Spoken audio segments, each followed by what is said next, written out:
hair, although Gillian's never going to have gray hair, I think. She should. Thank you. The other advantage I have with these people is that I've appreciated and enjoyed their work for at least 30 years. They've been in the field for a long time, as have I guess, maybe more than 30 years. And I'm exhausted after it feels like a whole week of getting here jet lagged and actually not sleeping any full night through. I'm sure a lot of you are feeling the same way. I hope you took enough caffeine to get you through the evening. We're going to go just an hour, but we're going to have a conversation that will start with our greeting Justine. We know that she knows about this stuff, but we need to tell her why this is a different conference than she's ever been to, and we're sorry that she missed it. I'm sure she'll feel sorry. And then she'll say, oh, I knew all about that anyway. Because I was there at the Media Lab 30 years ago. When you started? Media Lab's 25 years now old. Is that right? And she was one of the first researchers there. I'm going to do a little bit of introduction of each, and I'm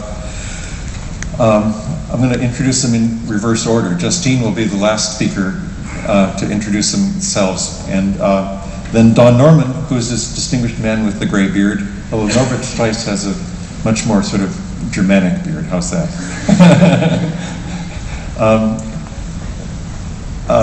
I don't want to say too much about Don, except he was an undergraduate at MIT and graduate at Penn. Then he taught on the psychology faculty. So were you electrical engineer, is that right? You have some engineering chops, and you understand engineering, but he's also an amazing commentator on design and user interfaces, having taught at UC San Diego, which is also the initials of an important book that he co-authored called User-Centered System Design. That was before we knew it was called CHI, or the focus was on systems rather than interactions. Anyway, he has a little bit of, he's not going to tell you his life story, but he's now known as an important, very important illuminator. I was in Holland, and someone said, Bill Verplank, he's a Nestor of interaction design. And I didn't know who Nestor was. I don't know my Greek mythology. Don Norman's a sort of Nestor of psychology applied to design, and says very important things about design. So he appreciates design very much, and is a good design critic. He's not a designer though, right? Yes? Even though he has sometimes claimed that we're all designers. This is a long story. Next to him is Gillian Kremp-Smith, who we were introduced to at the very first session. She gave us a wonderful talk about the various problems she sees, the sort of examples that she's been part of, the work of Doral Bishop in particular. And I worked with her at the RCA, but more importantly at Interval Research with Doral Bishop also. And I was on the steering committee of the Interaction Design Institute in Ivrea. How many have heard of that? You should, because you all use Arduinos, and she showed you this great chart that actually shows the whole history of Arduino over the first 5 years of Ivrea, and that's all we have in Ivrea. And for 5 years since then, she's been in Venice running a wonderful program doing similar things. Finally, our first speaker will be Norbert Streitz. Someone said you could introduce him as Dr. Professor Streitz, but he's really been in industrial research, mostly, and more recently at the Fraunhofer Institute, and he's a doctor of physics. He did a PhD on really fundamental particle mathematical physics, and then he went and did a PhD in cognitive psychology. Is that right? Yeah. Don and Norbert were having an argument about who coined that term or who takes credit for it, and they were there at the beginning. I was a mechanical engineer back then, and we were doing human factors engineering, and we used all of their mathematics, all of their models.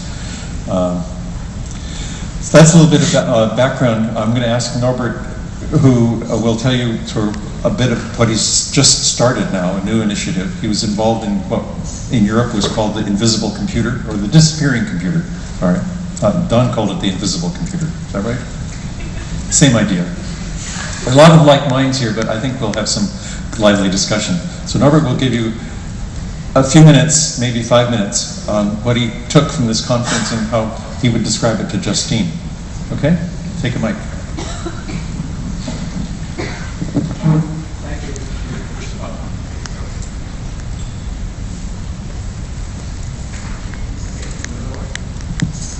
Microphone? Okay, thank you.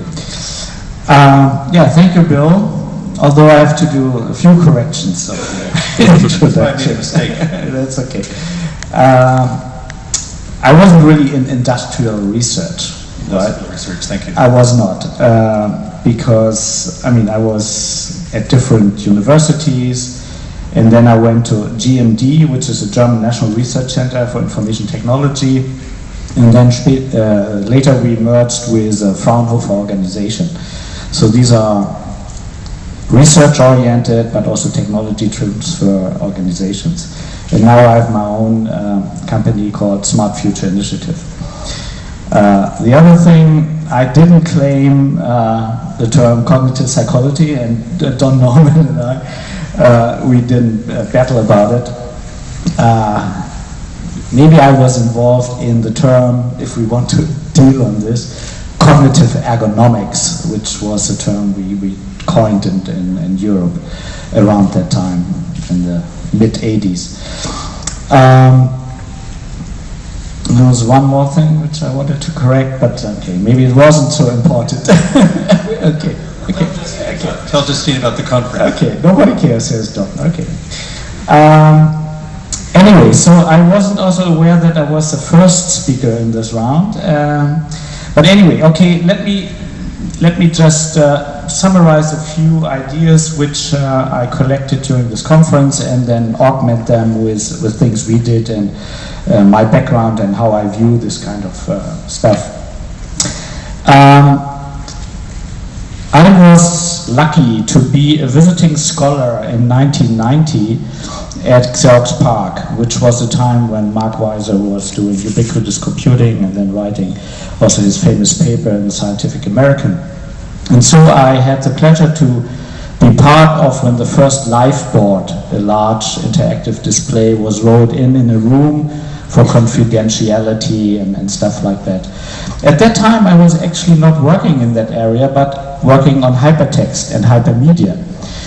And I regretted very much that when the web came about and Tim Berners-Lee became very prominent, because we actually rejected a paper which he submitted to Hypertext 93 because it didn't meet the standards of scientific research, because he didn't know anything about typed links or typed nodes, etc.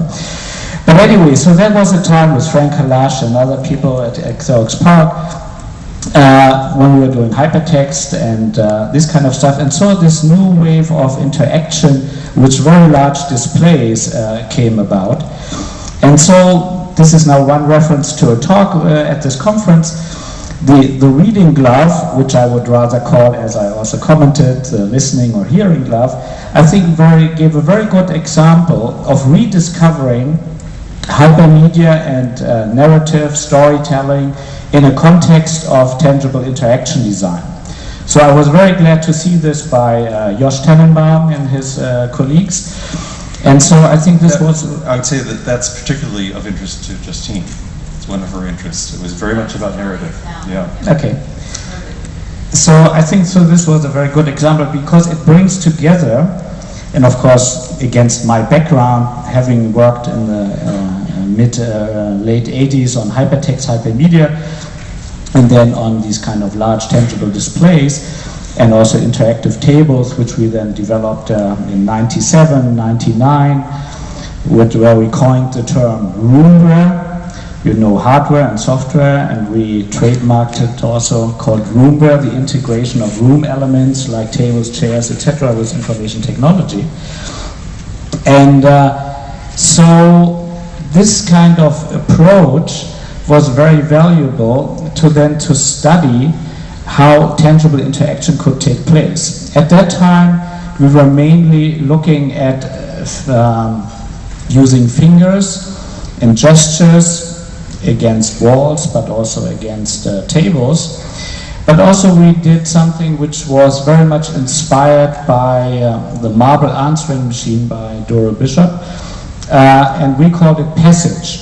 And Passage was a system which was basically a physical bookmark in the virtual world. And the interesting thing about the Passage system is that it didn't have any electronics embedded, so it could be anything. So basically what we did, like we used it to transfer information, say from one roomware component like an interactive table to an interactive wall or to an interactive chair or to another building. And so when we had visitors, when we demonstrated the system, usually we asked them, do you have some item with you which you can share with us? It could be your keychain, it could be coffee cup or whatever, or a wooden block. And so you just place it on the table, and then you could assign some virtual objects or several virtual objects to it, and then take it with you and then place it at another location, and then this virtual document would pop up. And everybody was wondering if there's something inside, and now people, when we talk about this, they say, oh, you probably had RFID integrated. And I said, no, because we had, since I'm a physicist, which is another link to what Bill said, we just exploited a very fundamental property of all kind of tangible objects, which is mass. So the identification was we used scales which were built in these kind of components, and then identified the objects based on a very fine level, like 0.1 gram difference scale. Okay, the other thing which I wanted to share with you is that already at that time we were interested not only in very isolated interactions of one object with another, of one person with another person, or with another digital artifact, etc. But we were always looking at multiple people, multiple devices, multiple interactions. And this is what I'm also missing here now in the year 2011, that most of the papers and the contributions are still in the paradigm one person, one object, maybe several objects, but it's not really looking at groups of people, at collections of artifacts in a larger space, and also not really looking into larger environments. And I think what you're doing here is very, very valuable because it provides an infrastructure, it provides, especially in terms of this open hardware development, which I think is a very good idea, but this is not rocket science. This is more like mechanical, electrical, engineering basics, which then people can use in order to do interesting applications. And so I would all encourage you to, and of course there were also papers which were exploiting this for applications, I don't want to say this, but the main thrust, at least from my point of view, was a little bit very much on tinkering with all these exciting toys, and it's great that you have all this enthusiasm and that you are getting together and you have this community and these studios and so forth. But I think you could have a much bigger impact if you would develop larger scale applications looking more at the environment, which brings me then to my last aspect, which is I think you should also look, and some of you are also coming out of this ubiquitous computing or ambient intelligence community or scene, but look more in that area and tie up with them, because they are lacking, the Unicom people and some of the ambient intelligence people, they are lacking the feeling and the intuition about interaction design. And so you could complement their stuff, and they could be complemented very much with your ideas. So I think there could be a very great cross-fertilization between these communities. And so I even now, in my current work, I take it at a more higher level, the city of the future, smart city, hybrid city, and I can talk about this later on. Thank you. Thank you. Gillian. If you have a question for Norbert, write it down and hold it up, and we'll collect them. You can deny what he said. You haven't ignored groups. Gillian, sorry. One short notice. People have asked me if it's possible to get hold of the film that I showed at the end of my talk. And I emailed the director, and he said it's on Vimeo. And it's vimeo.com. And the number is 11802 that is 060. And I think Hiroshi also, you tweeted it. You did. Okay, so it's out there. Okay, so end of notice. One of the things I noticed, and I've been reflecting on while I've been here in these days, is that there's so much amazing kind of innovation and energy in the work that everybody is doing. But one of the things I think is lacking, and that this may be because it's the stage in the development of these technologies, is something which is bringing together all these small projects that each person is doing into a body of knowledge which is more than the sum of the parts. And so I think that that's something which is maybe for the future, for this, this community, to understand from the individual projects, the individual elements, what is the broader understanding that we can draw from them. Because we need this, in a way, for understanding, for everybody understanding better how to design with these technologies and how to bring them out into the world. Let me reinforce that, Gillian, because I think Justine should know that you gave an amazing keynote that was quite ambitious. Not only were these great movies, but there was an attempt to take all of tangible objects and organize them into what they can represent, just like Jacques Batin did with the sémiologie graphique. And it's a very ambitious project. I'm interested to engage you in that. Well, yes, if just to talk very briefly about that categorization, it only occurred to me as I was writing the talk, and so it's only a first stab in that direction. The second thing that the talks I've seen made me reflect on is to do with multidisciplinary teams. And I'm extremely enthusiastic about them, and I think one cannot really move ahead without them. When we talk with our students, we say, well, in the first stages, in the conceptual stages, everybody can contribute, and the more varied the perspectives, the better the result is likely to be.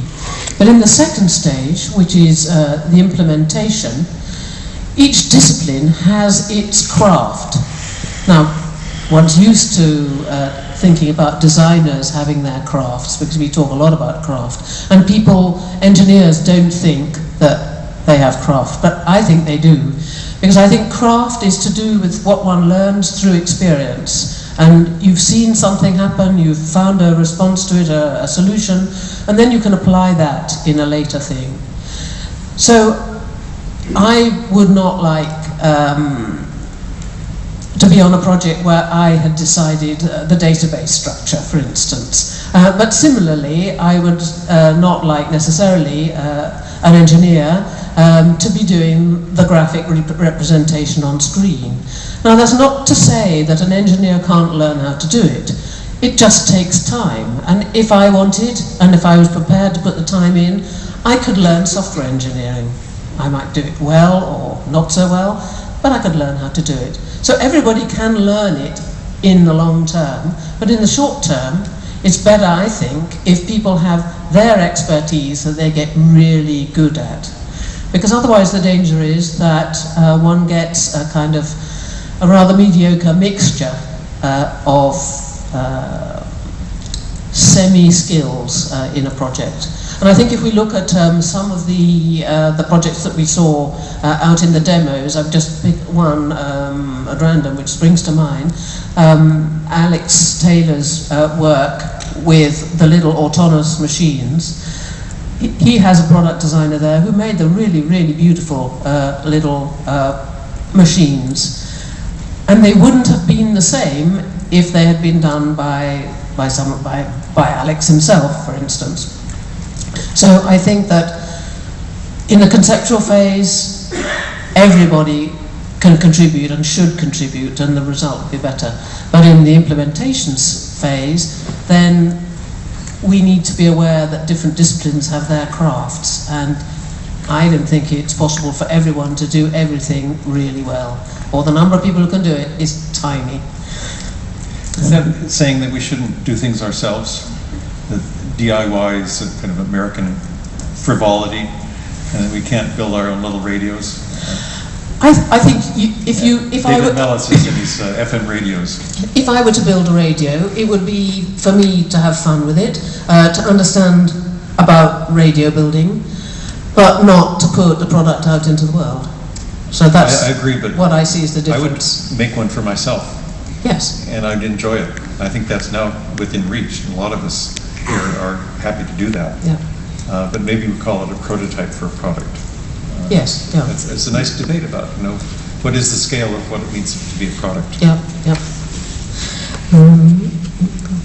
And then the last point I wanted to make was that I thought that some of the very interesting projects that emerged in these days were projects where people had taken a real-world problem and grappled with the real problems. The real problems of a technician in a chemical plant who has gloves and helmet and noise, or the difficulties of engaging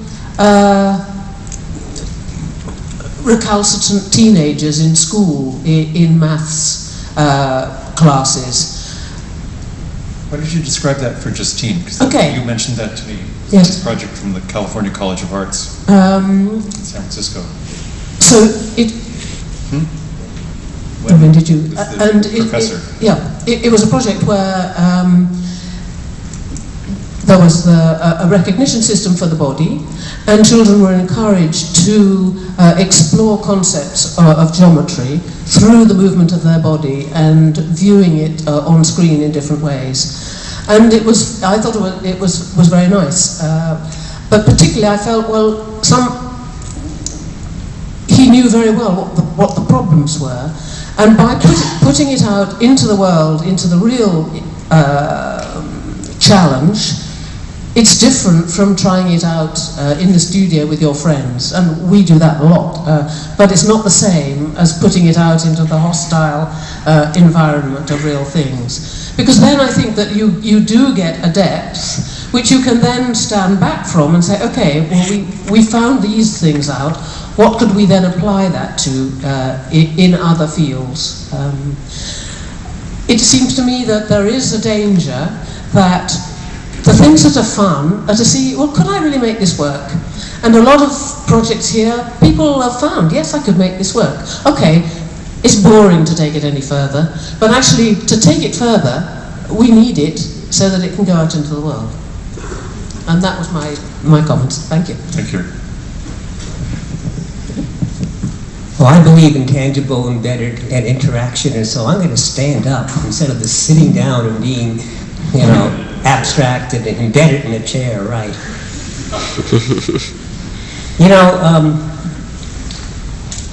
You guys have caught the Kai disease.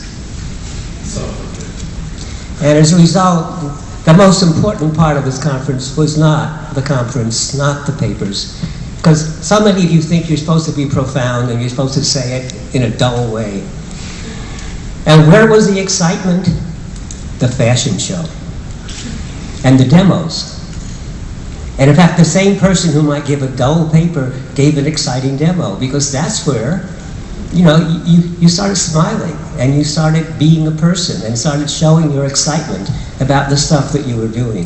So I wasn't that happy with the papers. Now I did like the paper that Jason Nicholson did, the one that we just talked about with CCA, and I liked it because he used the whole body.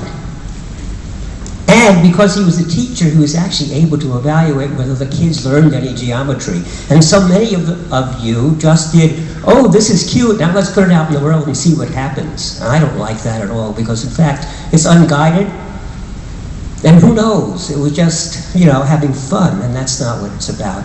You should be having fun, and then you should admit it as having fun. But if you think you're trying to do something, then you have to do it structured, again, like Jason did. That's why I didn't like the industrial application. Because, oh yes, there was a really good analysis of what it really like to work out there in the field, and that was excellent. And then there was a little thing made, and you tested it on students. Come on now. It's not at all the same experience, and so I don't trust the results that happened by giving a few students a few hours instead of the real workers out there in the field with, you know, the rain and time constraints and other people yelling at them and 6 jobs they have to do at once. I agree, you're right. So, you caught the Kai disease.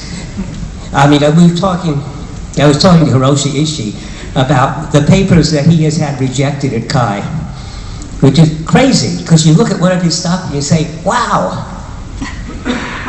So why shouldn't that be a paper? Because Kai says you didn't do a user study. You should next time do a user study and give people 20 dull things and give give the 20 people a dull thing and give 20 people one of your things and just count how many people said, wow. Statistics. So what I'm looking for is excitement. And what I really think is happening is this. This is a field in its infancy. This is going to be the future. But the future isn't here yet. It's not that it's unevenly distributed. It's just not here yet. And so, yeah, the stuff here is 10 years old or so. And actually, I didn't see anything in the entire conference that I didn't already know about. I mean, I didn't know particular work, but there were no brand new concepts where I said, oh, wow, I never thought of that. And that's kind of okay.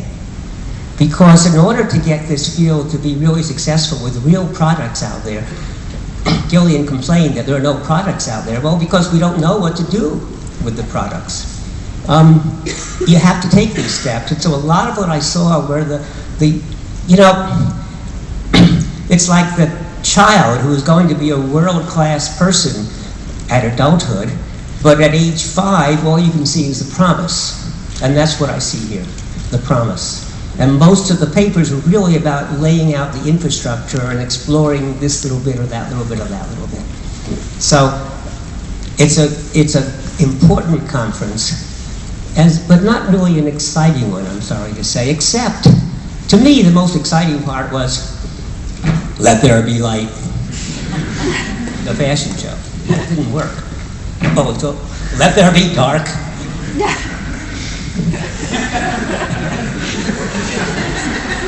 there, I'm sorry. Yeah, you had to be there, Justin. It was actually more wonderful. It was more wonderful. So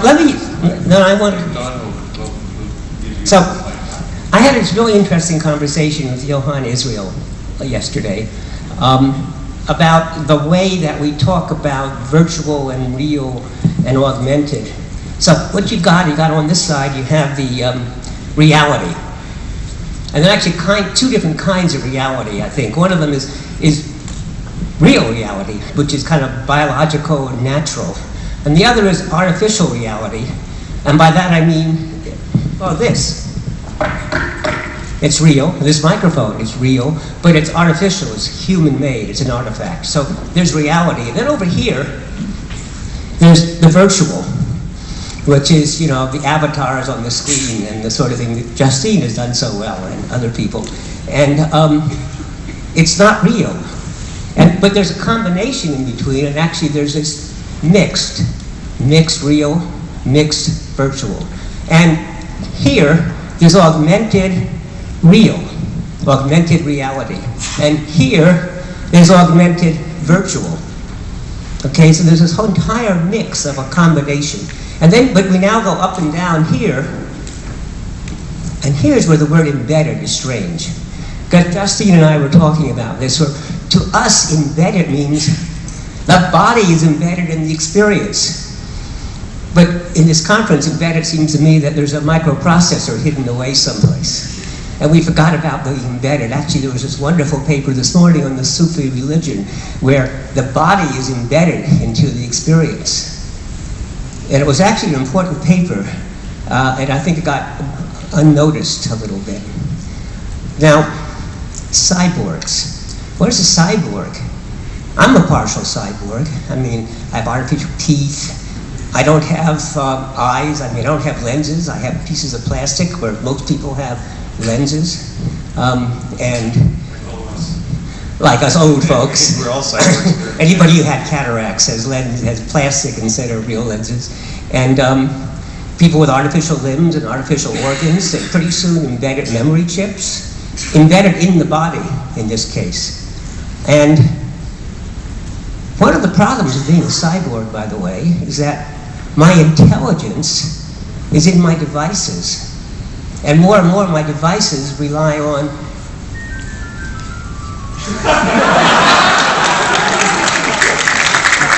well done. Well done. Let there be Wi-Fi. So my device requires the cloud. And without the cloud, I am dumb, stupid. I don't have, I mean, look, I have there this powerful phone, and it can translate for me. I can take a picture of a sign in a foreign language, and it shows me the picture with things translated in English.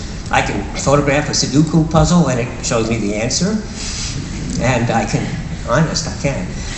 And it tells me about restaurants, and it shows me maps, and it has all my friends' names, and all the stuff in there. And I don't dare use it in a foreign country where I really need it because I can't afford the rates for roaming data. So, you know, this is a technology conference, but you know what's more important than technology? Knowing how to shut it off? Yeah. Well, here I can't turn it on. So, what's more important than the technology, and it's ignored in this conference, is the greed and avarice of the business models of the service providers.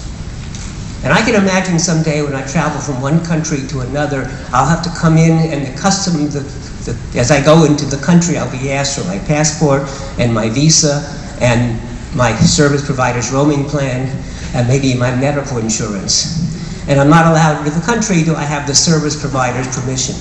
Because the service providers dominate. And so this really smartphone, you know what it is today? It is a flashlight. I'm reduced to a flashlight. And so while we study technology and all these wonderful applications, we actually can't forget that the infrastructure depends upon somebody providing it. Just like the irony of this technology conference is that we can't get to the internet because there are too many of us. So that's my take on the conference. Baby steps, moving, the wrong kind of embeddedness. Embeddedness should be like when I drive an automobile, it's the body experience. I have to use my eyes, I have to use my ears, I have to use my hands, I have to use my legs. Not a chip someplace in the environment. Okay, thank you, Don. Thank you, now, Don. I don't think we got, yeah, we need applause for a sermon. We agree. So we didn't get exactly the story of the conference, and it would be very interesting now, because she's completely uninhibited. She'll tell you what the conference was about. She will she? First, my apologies. If I had no tangible embodiment, and this conference had no tangible embodiment, I would have been here from the beginning. But the conference does have a tangible embodiment, and so do I, and I spent mine somewhere between Toronto, London, Lisbon, Madeira, Lisbon, Madeira, Lisbon, Madeira, and then finally Madeira. So my apologies for being late. I come to tangible, embedded, embodied interaction from the study of the human body. And I've been looking at how bodies move and how they move with respect to one another and what that tells us about social interaction for decades now. And I'm still just as excited by it as I always was. I can't sit still when I see Don going up and down on his knees, bending his knees to demonstrate what aspects of what he's talking about he cares about. And I love watching him roll his eyes when other people speak. This is the kind of embodied interaction that I think we must not forget when we design tangible, embodied, interactive objects.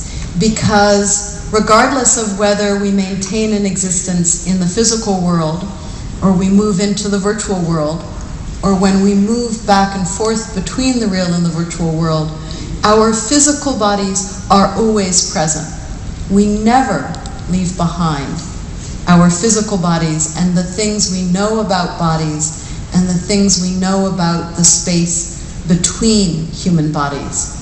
So one quick piece of evidence for such a strong statement is that adults with autism, when they're on Second Life, keep their avatars further away from one another than typically developing people.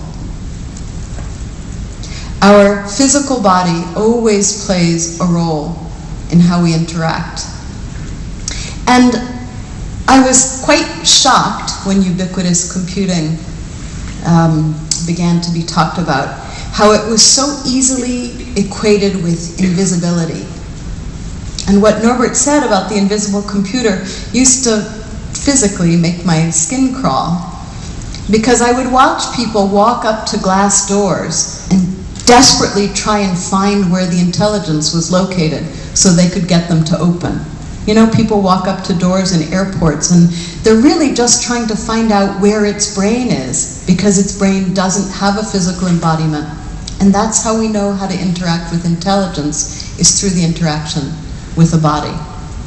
It was Hiroshi Ishii who first introduced me to the idea that what ubiquitous computing in those days was lacking was tangibility. And it's wonderful to see that tangibility become its own conference, become a place where we can understand more fully the relationship between objects and other objects as mediated by our bodies. This is an aside, but I'm interested in the new job that you have. And we should introduce you as someone who's just moved to Carnegie Mellon. And you should describe what your new job is and whether it's going to have anything to do with tangible interfaces. There's a bunch of people, by the way, here from CMU. Yes. So I've just moved, and if I didn't have a tangible embodiment, I wouldn't have had to move cities, but I did. I moved to Pittsburgh, and I'm now the head of the Human-Computer Interaction Institute at Carnegie Mellon. And we have a number of researchers there working on ubiquitous computing and tangible interfaces, and the intersection between them, I think, is one of the most exciting kinds of work that we do. Those places where the social meets the physical, where the tangible meets the ubiquitous. And it's been a very exciting move for me, all 5 months of it. But it's wonderful to be here both in my own right and as the director of a program that has such a wonderful, enriching interaction with Madeira, mutually enriching interaction with Madeira. I'll just finish by saying that I'm not surprised that the demos and the fashion show were more passionate and more exciting than papers, because, as Don illustrated, when you demonstrate something, you point in physical space, and you jump up and down, and you use the stage, and you touch other people, and you smile at them. And when we give papers, we sometimes forget to do that. Now, Norbert is scowling. Yeah, Norbert's scowling, so I'll stop here and let him disagree. No, I think you can continue. I have time to Go for it. No, I mean, I think there's this wrong perspective of what Mark Weiser and other people at that time proposed and also implemented. And as much as I appreciate and know Hiroshi Ishii, we know each other for a long, long time. When he was at NTT and when he did Clearboard and Team Workstation and maybe I can reveal the secret that I wrote a letter of recommendation for you that you got to MIT Media Lab also. Come on, guys. Stop the old boys network, would you? So I think that, and he deserves all the credit about introducing the term tangible with his very great paper in Kai 97. I think there were a lot of developments before that which already were looking at the tangible stuff within the context of ubiquitous computing. And the disappearing computer is, and this is my term, and Don has his book on invisible computer. So the term disappearing computer also kind of was triggered by this statement, the open line actually from Mark Weiser in his talk on calm technologies, is that the computer disappears in that kind of form factor, right? So it doesn't mean that the computer disappears completely because it's embedded, integrated, embodied, whatever you want to name it, within the environment. And one plea I, so to speak, have is that basically you don't need any devices anymore with you, because in a recent article I had these 7 alternatives about ambient intelligence. The first one is, it's all there.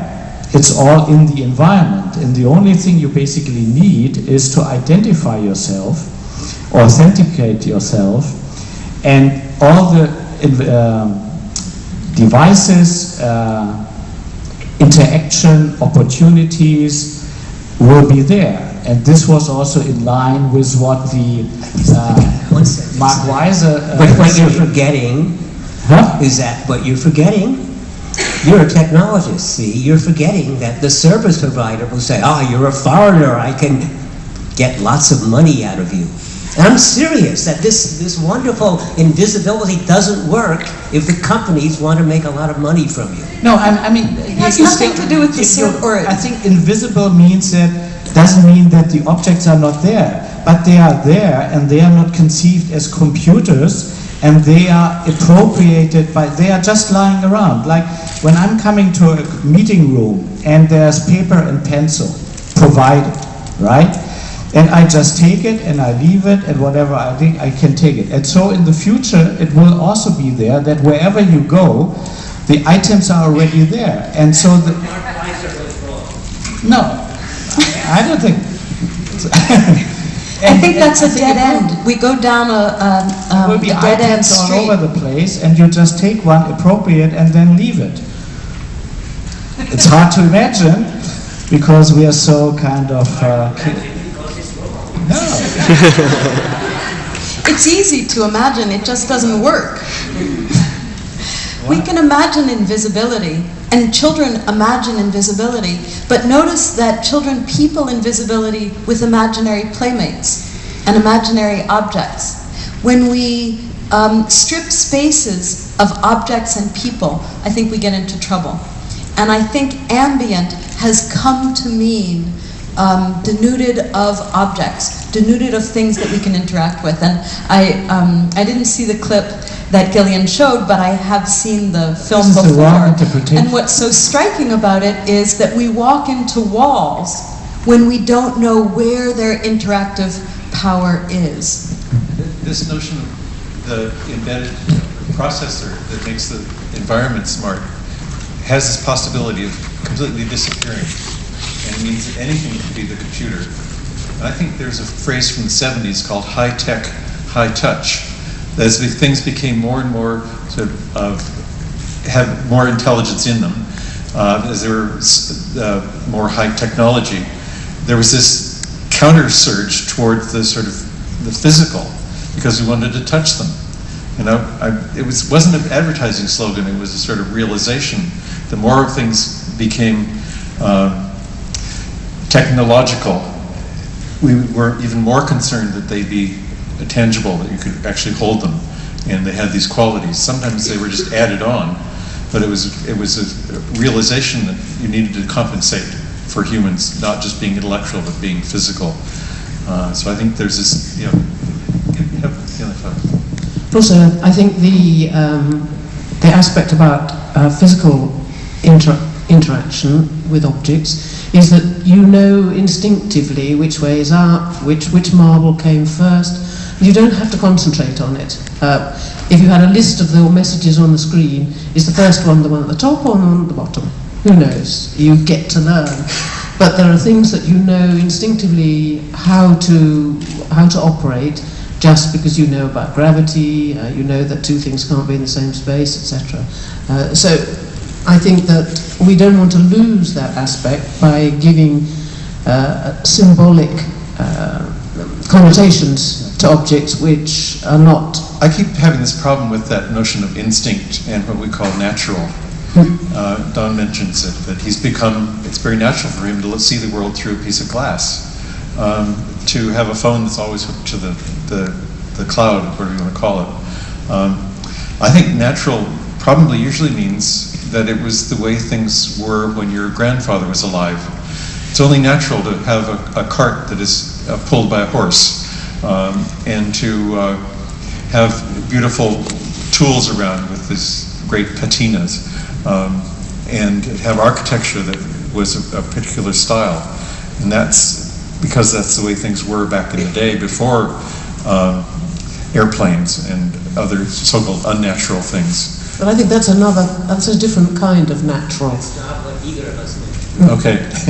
Okay, good. Good for you, Don. Maybe we should involve the audience. All right, yeah. Because they are probably eager to ask questions. Yeah, write your questions, raise them. We're not going to ask you to speak. Put it on a piece of paper, though. You got it? Raise it up. If you have a question on a piece of paper, raise it up. The volunteer assistants will bring them to Phil, and Okay. Phil will sort them. So the left-hand Select them. side of the No question from auditorium this side? is more curious than the right-hand side, or more combative. We'll all move over to this side. You have questions? Raise them on a card, and we're going to give Phil a few minutes to sort them. Justine. While Phil is sorting, this discussion of natural brings up a memory of the first time I went to the Face and Gesture conference. And I came to this field from the study of human gesture in the absence of technology. And I had been studying people's spontaneous gestures as they spoke for a decade or so before I ever looked at technological gesturing Like, systems. why do they stand up when they speak? Right. They Well, want your why does attention. Don? Thank Yeah, you. I love it when Don does this thing. Other people have prosody, and Don has knee raises. Toe raises. But I remember going to the Face and Gesture conference, and the first talk I heard at this very first conference was about a gestural control system for a television. And this guy stood up, and I don't remember who it was, and he said, "I have developed a gestural control." What, more natural than DOS? I mean, what exactly is natural about it? And we still fall into that trap. What does natural mean other than I invented it and I like it, or I invented it and my students know how to use it, or someone said wow, which is not sufficient for me, I have to say.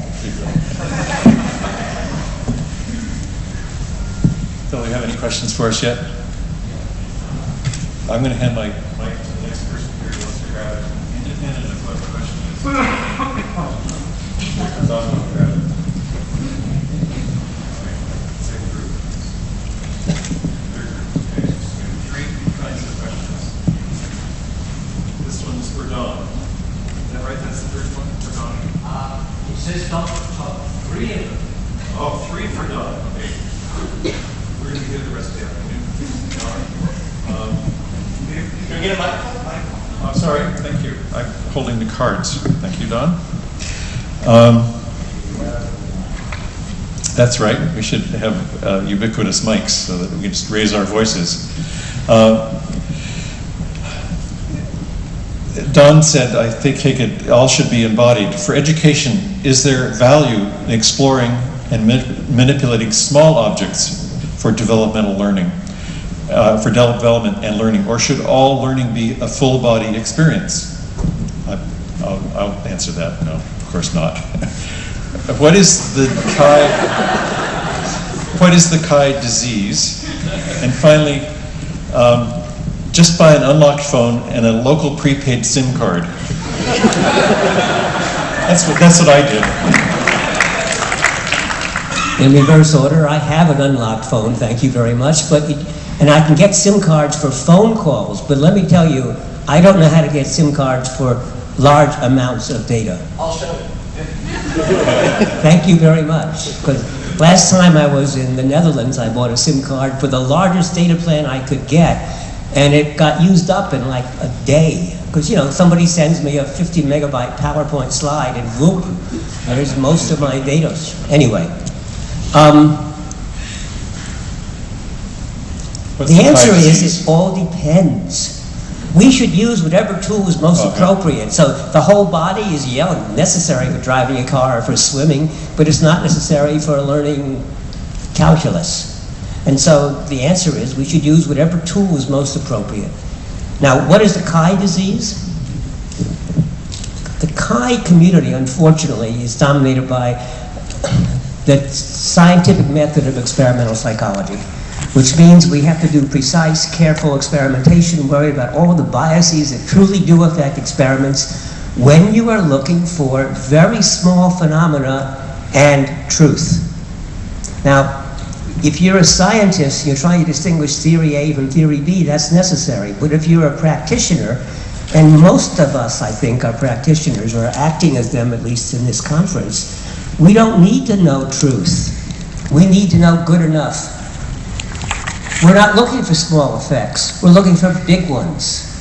And if you're looking for big, important phenomena, then you don't need to do the careful statistics that Chi insists upon. And if you don't care about the exact, precise numerical answer, but you need something that's in the range of stuff that works well and is better than anything we had before, once again, you don't need to do these careful experimentation. And so this horrible emphasis in Chi on being scientifically precise is completely misguided.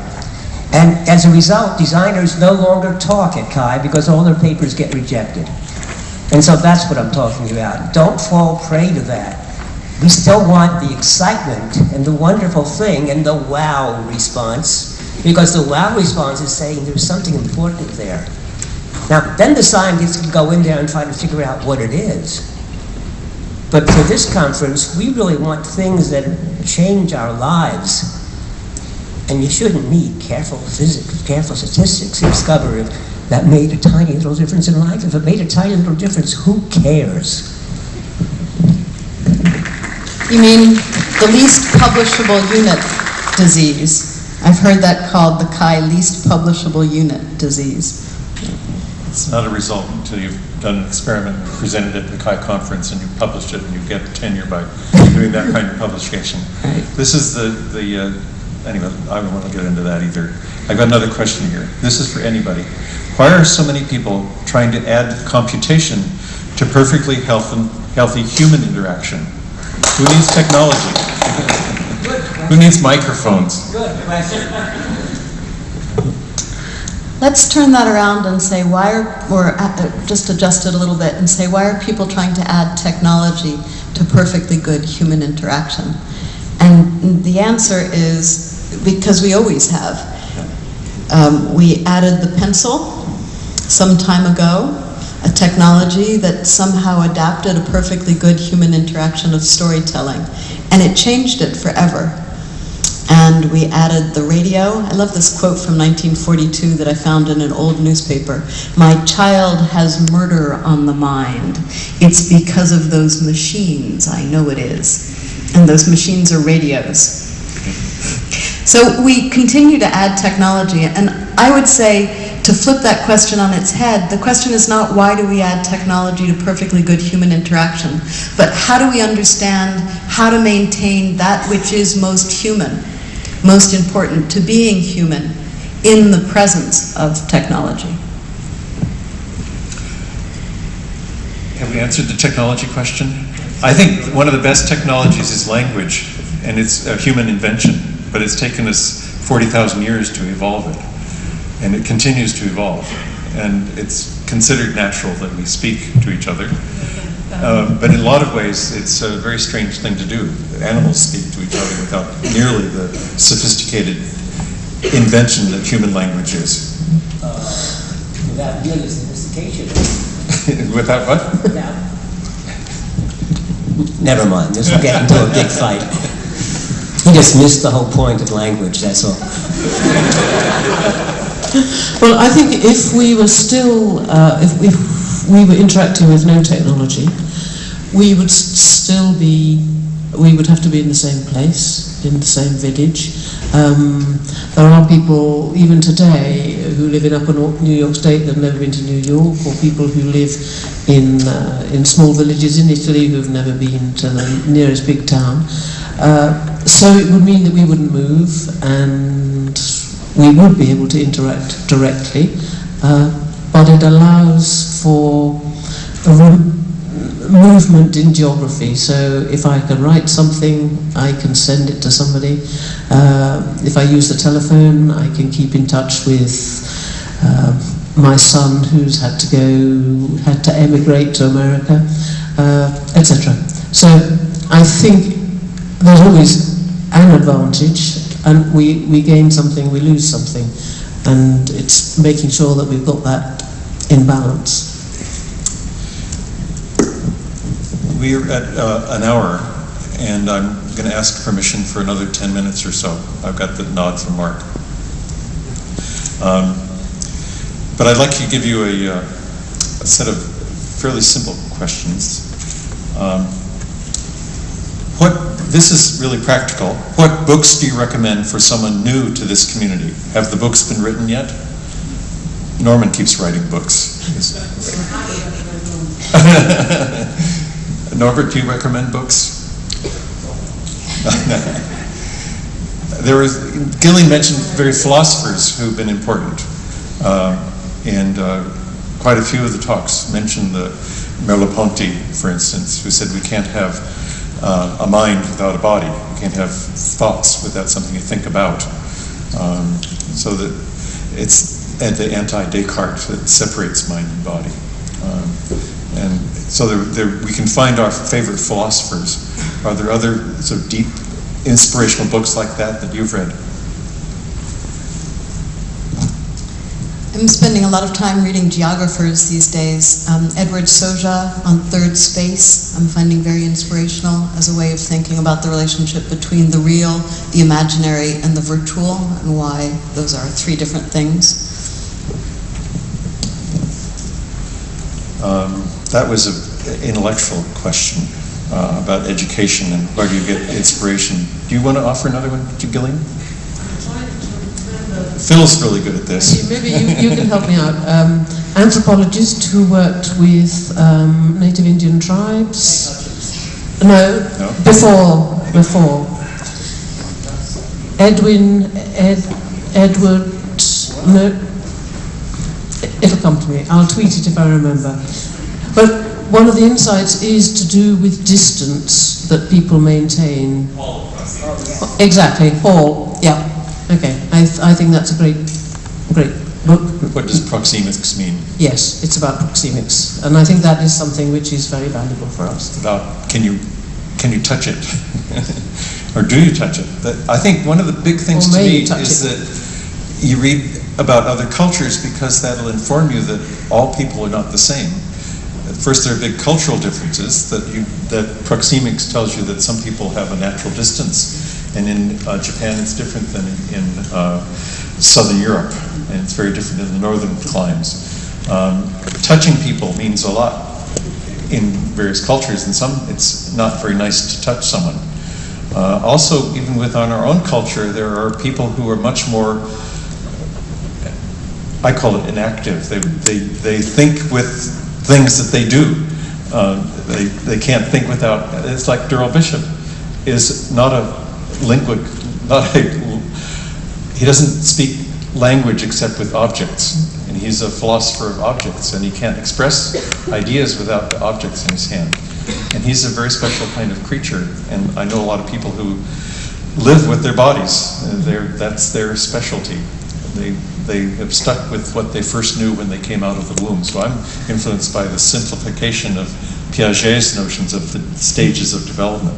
And we all thought that intelligence was like the third stage, at least, in symbolic thinking or symbolic mentality. In between is the iconic or visual mentality. So one of my favorite stories is that as we develop, we go through these stages. From the inactive, we know how to grab and suck and pull. We know how to do that when we get out of the womb. Otherwise, we wouldn't survive. But then you start seeing things, and you're now only convinced by what you see and how big it appears. And this famous experiment of pouring water from a tall glass into a wide glass, and everyone, until they're sophisticated, they see the tall glass as more. They're now iconic thinkers. They think with the image.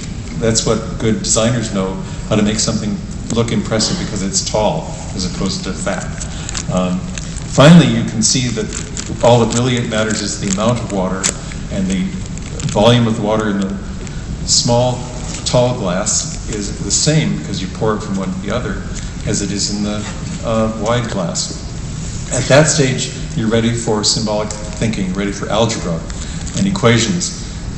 The irony is that interactive computing has evolved in reverse. We've started with symbolic interaction. We type at the computer, it types back. With a study of language and intelligence. We want our computers to be able to converse with us in natural language. Terry Winograd, the man I worked with at Stanford, was famous for his PhD thesis at MIT on getting a computer to have a dialogue, a natural language dialogue. If it was about the blocks world, it was fairly limited. He's given that all up for design. That's another long story.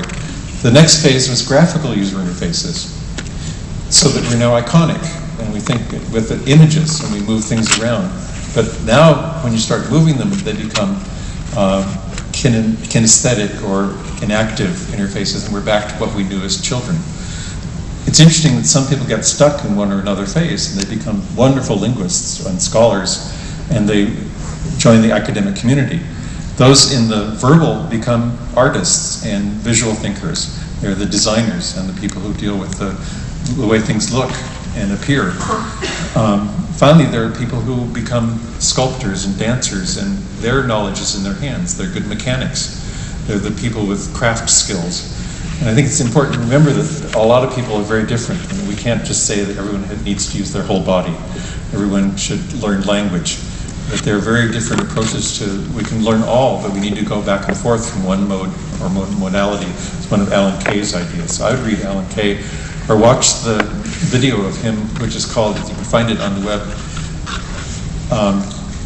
from doing with images makes symbols. So the doing is the kinesthetic thing you do already, but if you do it with pictures, you can take those pictures into becoming a kind of language. And he sees that as a kind of natural progression, and we really need all three. And we need them to various proportions, and some people are good at one or another. Everything can't be tangible. You also want it to be symbolic. Mark, 5 minutes? Okay. I've got a wrap-up question here. So we dealt with the books, so that's on the floor.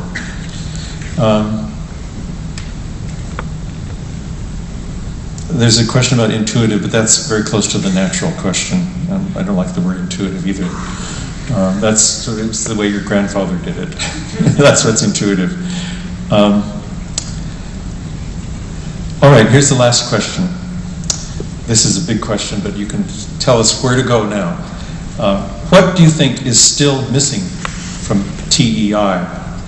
Or, if you will, TEEI. We can add a third TE in there if you want. Or is there some kind of direction we should take? What do you think is still missing from TEI? I'll ask anyone. You can start, Gillian, because you've got the mic. Quick, quick. A route out into the world.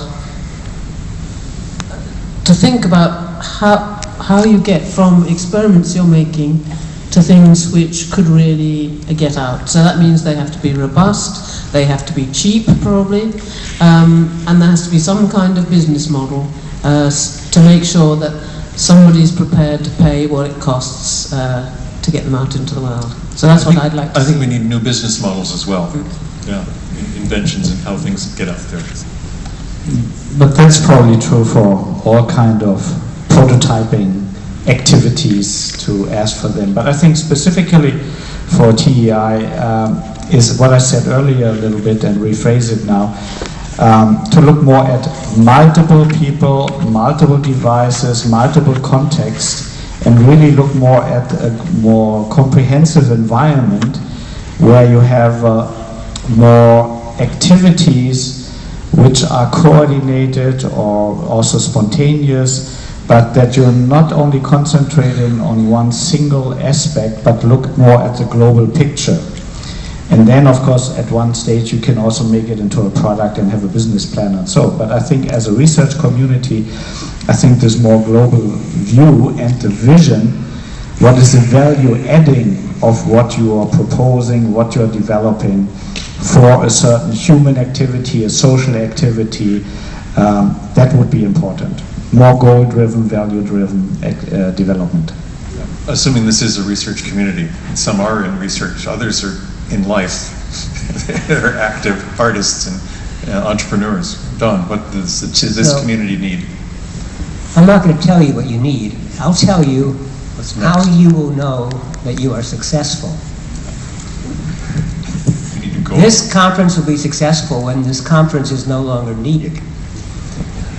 When the kinds of things you are experimenting with today are so commonplace and in everything we do that you don't have a... Think about this conference. The name itself, it's about technology, it's about experiment, it's not about a topic. There's no substance in it.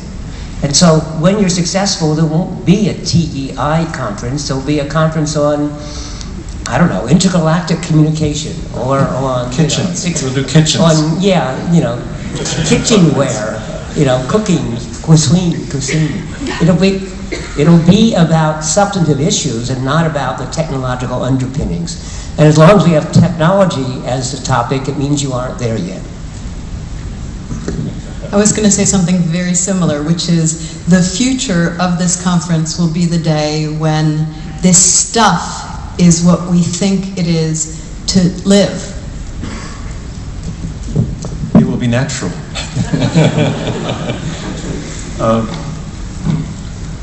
I think it's my job to say thank you to the panel, thank you to the audience, and thank you to the organizers. So I'll introduce Mark Gross, who has the wrap-up. Thank you very much, everybody.